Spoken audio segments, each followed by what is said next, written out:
All right, well, Dad kind of asked me to do this a little bit last minute, so you guys are getting the abbreviated version. But I was at work Friday, and we were kind of standing around at the end of the day, just kind of chatting with a couple of coworkers, things like that. And he told me a story, and it just really illustrated an interesting point. It was a point I was hearing about a little bit on the radio as I was driving in, so I wanted to share the story with you. So, back in Illinois, this coworker of mine, his name was RJ. He was a forklift driver for the Caterpillar factory. Not necessarily the tractor building or things like that, but all the other things that Caterpillar sells, right? Boots and clothing and all this other kind of stuff, right? So he said one day he was at work, and there was a older gentleman. He'd been working at the same factory for 35 plus years. He'd been there for a really long time, right? And he brought a truck into the loading dock, and they opened up the truck, and it was full of tools, just chock full of tools. He's like, dude, what is all this? He goes, I'll tell you about it later. I got something I got to get off my chest, right? So he goes in and tells his supervisor that he brought a truck in full of tools that he had stolen from Cat over the last 35 years. It's full of tools. He said it must have been $20,000, something like that, in tools. It's a ridiculous amount, right? Like, well, why would you come in and tell me this? He said, well, my wife passed away fairly recently, and I started going to church, and I couldn't have all of these things in my garage anymore. I couldn't look at them. I was so convicted by what I have heard and what I have learned that I could not hang on to all of these. So I had to bring them back to you. I says, well, thank you for bringing them back. You can pack your stuff. You're fired. Get out, right? And RJ, my coworker, he's shocked, right? He's like, why would somebody do something like that? Why would he bring in all those tools? He lost his job. He lost his pension. He lost everything he just lost his wife, right? He's lost everything. And I should have actually said it out loud, but in my head I'm going, but great was his reward in heaven, right? So it brought me to this verse in James. It's kind of a small passage, right? James 4, verse 13. Come now, you who say, today or tomorrow we will go to such and such a city and spend a year there, buy and sell and make a profit. Whereas you do not know what will happen tomorrow. For what is your life? It is even a vapor that appears for a little time and then vanishes away. Instead, you ought to say, if the Lord wills, we shall live and do this or that. But now you boast in your arrogance. All such boasting is evil. Therefore, to him who knows to do good and does not do it, to him it is sin. And that's kind of what this guy was going through, right? He knew what was good, and he chose to do it. He was trading currency. And Jesus talks about this as well, right? The currency of the world is not that of the currency of heaven. James here is expanding on a point that Jesus talks about extensively in Matthew 5 and 6 about what is currency, right? In the world, currency is things, tools and money and all of those different items. But in Matthew 6:19, Jesus says, do not store up for yourselves treasures in heaven, or treasures on earth, where moth and rust destroy and where thieves break in and steal, but store up for yourselves treasures in heaven, where none of those things can destroy them, right? So that's what this guy is doing. Jesus is speaking of changing that currency. So, at the risk of being childish, we're doing an object lesson today. So I have 2 wrenches with me. We're going to talk a little bit about currency. I'm going to give you a wrench. Yes, sir. I'm going to give you a wrench. Now, we're going to give it to you. Have a wrench. Yeah. Those are both Snap-on wrenches. How much do you reckon each one of those wrenches costs? You can still buy that exact wrench from Snap-on today. I looked it up. How much do you think it costs? $15.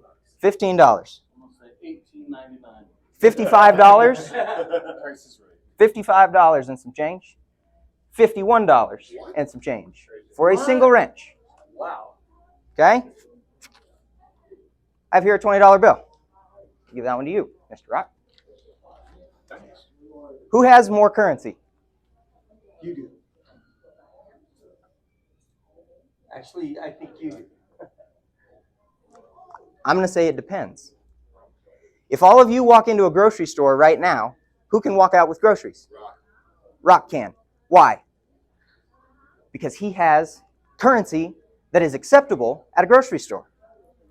If you walk into a grocery store with that double box end wrench, they say, what do we need this for? They don't care that he has a double box end wrench. Now let's switch it up a little bit. You all walk into a mechanic's shop. Who has the most currency? Yes. Depends. Depends a little bit. What they need. What if they work on almost strictly classic vehicles? That's an 18 millimeter wrench. Nobody wants that. That's a standard wrench. Yep. He has the most currency. I see what you're saying. Let's change it up again. You can walk into a pawn shop or even one of those mechanic shops. You could sell that wrench and you could get some of that. Now your currency is basically good everywhere, right? That's the system that we're used to. But I want to flip this on our head a little bit. Jesus talks about in the Sermon on the Mount that currency is more than just what can be traded, right? He talks a little bit about the currency of the Pharisees, and something that gets a reward is prayer, right? And he says that the Pharisees have received their reward because they traded the prayer for the recognition of men. The recognition of men is the currency that they bought or that they have with prayer, right? So at the same kind of level, if all of you walk into a mechanic shop, whatever it is, right? There's also a different kind of currency that you could earn. A snap-on wrench carries a big name with it. You could walk in somewhere and you could trade just owning that snap-on wrench and giving people the knowledge that you have that for some currency, some admiration of men, maybe some jealousy of men. Not everybody has that. That's a $50 wrench. This is $100 worth of wrenches right here. He only has $20. But that currency is only good in a few places. He could walk into somewhere and flash his $20 bill, but nobody's impressed because $20 ain't nothing, right?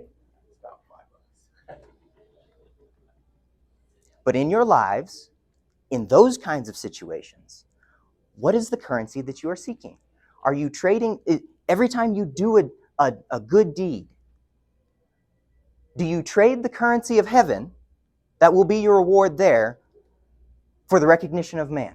Do you go and tell everyone that you know about, hey, look what I did? Do you trade that recognition for something different?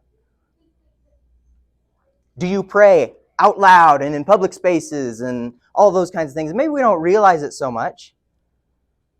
But are you trading what would be an eternal reward for a temporary reward in things other than actual physical cash? Because the currency of the world is more than just cash. The currency of the world can be all kinds of things. And I would encourage you guys to think about that in some of the little situations of your lives. What are you jealous for? What does your neighbor have that you don't have? That's world currency. Are you on your knees and seeking the things of God and seeking to store up investments in heaven?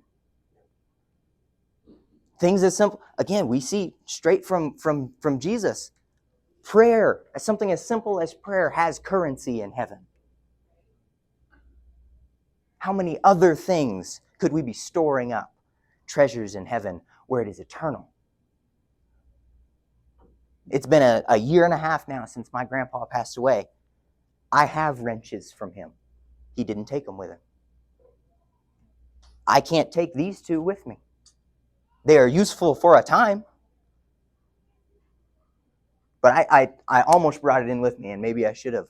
I have one of these wrenches. It's another snap-on wrench. It's rusted. They didn't put this silver shiny coating on it. They did that on purpose. Lord knows why. Why would you make a wrench that rusts? But they did. And I have one. And it's all rusted. It's being destroyed. It's being eaten. It's not going to be eternal. Trade your world currency for heavenly currency, just like that man in the story did this morning at the cat factory. He traded his world currency, $20,000 worth of tools, his job, his status. He traded all of it. And the world looked at him and said, "You fool, why didn't you put them back quietly? Or why didn't you just keep them? Why didn't you get rid of them some other way?" But he brought them back and he traded it for heavenly currency because he was honest. He repented of what he did. And we see in the scripture that he knew what to do was good. And if he had not done it that way, to him it would have been sin. That's what I have for you guys this morning.